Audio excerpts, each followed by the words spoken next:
Querido amigo, hoje temos como alvo estudarmos os versos bem conhecidos dessa carta aos Hebreus, versos esses que nos apresentam Jesus como nosso Senhor compassivo. Vamos estudar Hebreus 4, 14, 15 e 16.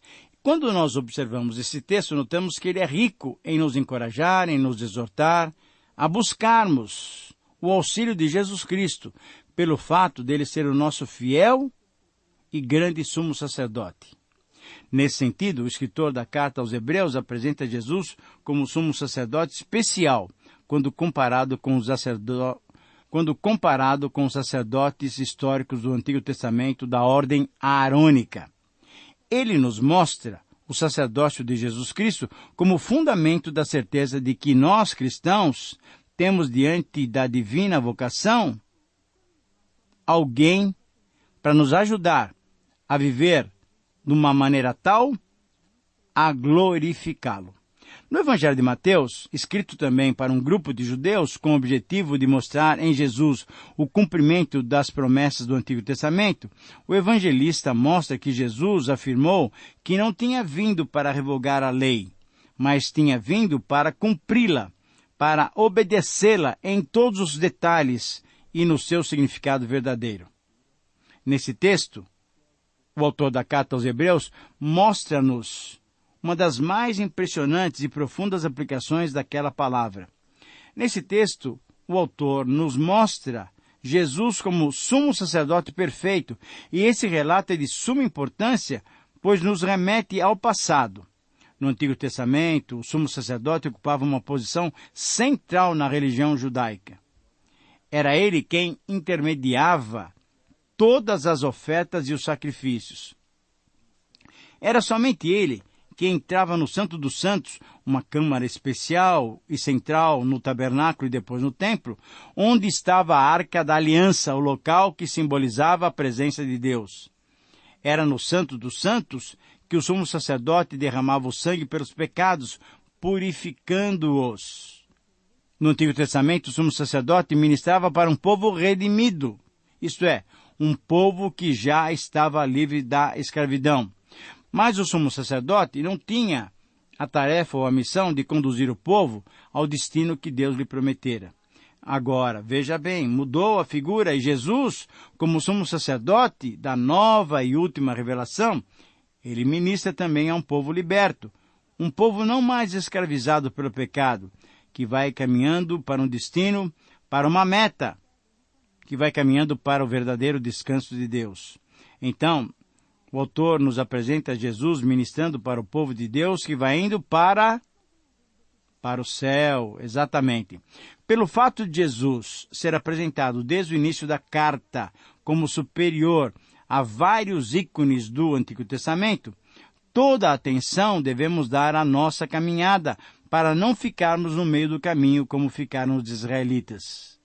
Portanto, querido amigo, assim como o povo de Deus do primeiro século, assim como esses primeiros leitores dessa carta estavam sendo pressionados pelas perseguições e dificuldades para abandonar o cristianismo e voltar para o judaísmo, uma religião lícita, isto é, uma religião permitida por Roma, nós somos desafiados, pressionados a viver uma vida cristã baseada, sabe no quê? No ativismo religioso, numa vida mecânica e superficial, numa vida cristã rotineira. Agora, quando somos desafiados e pressionados a viver dessa maneira, ao mesmo tempo, nós somos encorajados e estimulados a viver de modo digno da vocação que fomos chamados. Você lembra do texto de Efésios 4:1? Estamos sob pressão para vivermos aquém das condições que Jesus nos proporciona. Jesus, porém, conhece as nossas dores e nossas dificuldades. Jesus conhece as nossas circunstâncias e quer nos ajudar a superar essas dificuldades. Sabe por quê? Porque Ele já as experimentou, Ele já as vivenciou, Ele já as superou. Por isso, então, o título para esse estudo é Jesus Cristo, o nosso sumo sacerdote compassivo. Eu repito, esses versículos 14, 15 e 16 de Hebreus 4 nos mostram Jesus Cristo, o nosso sumo sacerdote compassivo. Querido amigo, o texto é muito claro em nos mostrar como Jesus, o nosso sumo sacerdote, que supera tudo e a todos, agora nos dá condições de vivermos uma vida agradável a Deus.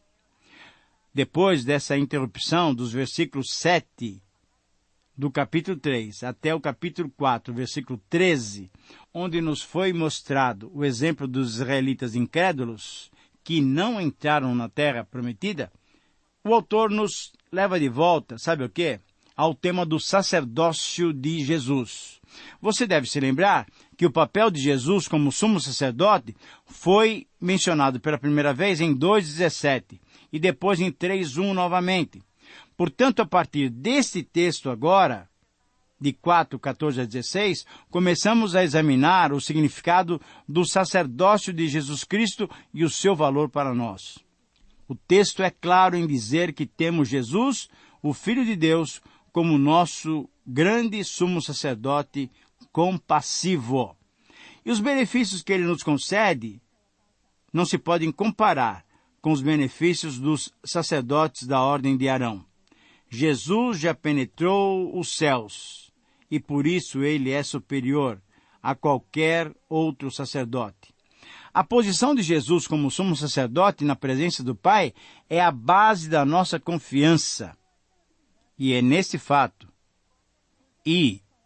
este fato que continua sendo um dos temas principais do livro.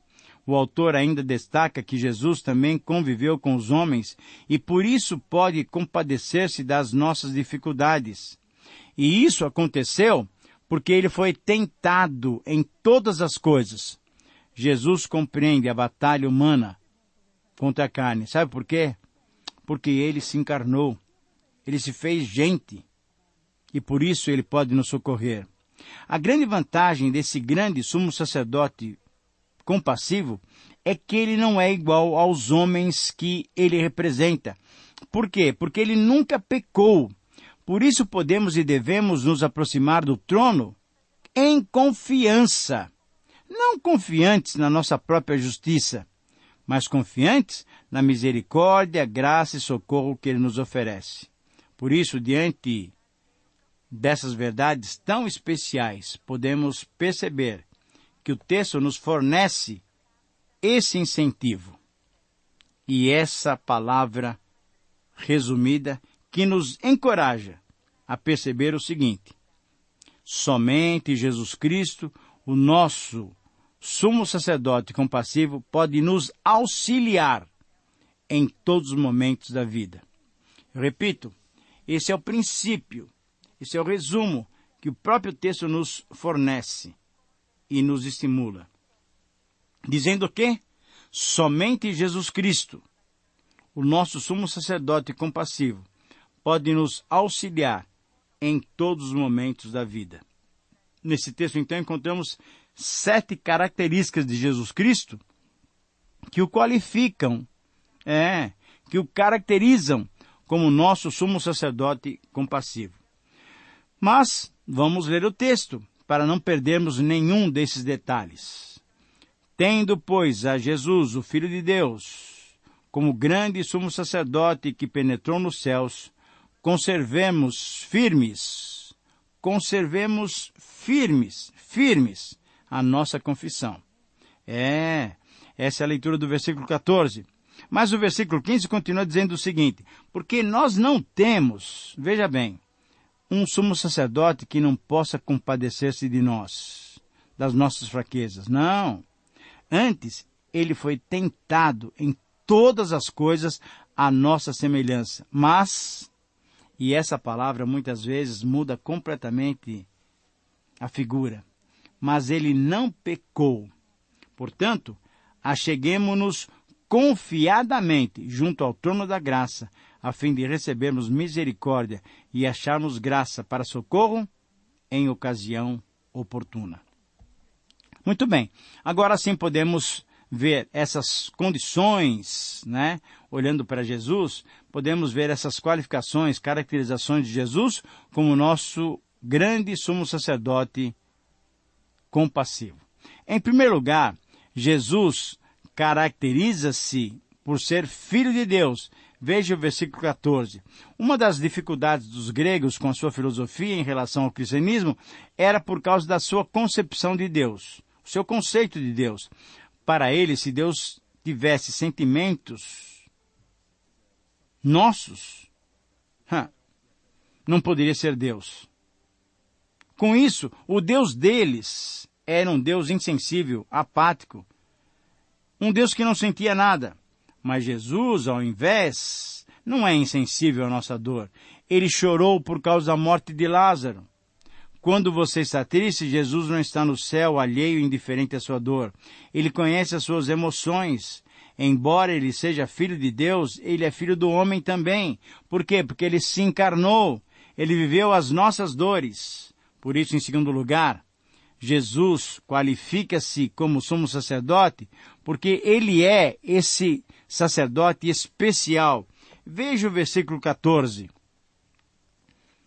O sacerdote sempre representou os homens diante de Deus, papel para o qual também o Senhor Jesus se qualificou por ter vivido como homem. Conforme vimos anteriormente, Jesus Cristo, é superior a todos, superior aos antigos profetas, superior aos anjos, porque a revelação deles foi incompleta. Ele foi superior porque a sua própria natureza e obras divinas o colocam como filho muito acima dos anjos. Jesus é, portanto, herdeiro de todas as coisas. E o autor, então, cita novamente o Salmo 8, versículos 4 a 6, para relatar a encarnação e exaltação do Senhor Jesus, para demonstrar a sua superioridade. Querido amigo, Jesus é superior a Moisés e a Josué. O primeiro, como mediador da antiga aliança, e o segundo, como aquele que introduziu o povo na terra prometida. O primeiro era apenas servo na casa. O segundo não conseguiu dar-lhes o descanso prometido.